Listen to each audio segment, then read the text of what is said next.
Samsung A14 telefoniga qanday quvvatlagich tanlashni bilmayapsizmi? Sizning ham telefoningiz sekin quvvat olyaptimi?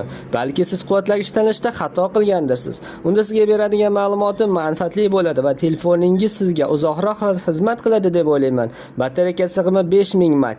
Litium polimer lipo batareyalar tizimi mavjud. 15 vatt quvvatlagich talab qiladi. 15 vattdan kam bo'lgan quvvatlagichga ulash tavsiya qilinmaydi. Bu telefon batareyasini tez ishdan chiqishiga, shishib ketishiga olib keladi. Simsiz quvvatlash tizimi mavjud emas. Tezkor quvvatlash mavjud. 27% ga 30 daqiqada ko'taradi.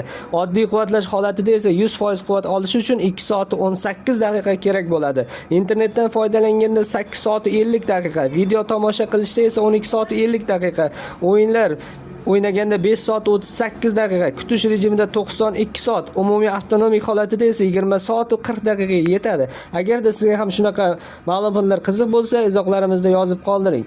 Videomiz manfaatli bo'lgan bo'lsa, bizlarni kuzatib boring. Hozircha xayr, salomat bo'ling.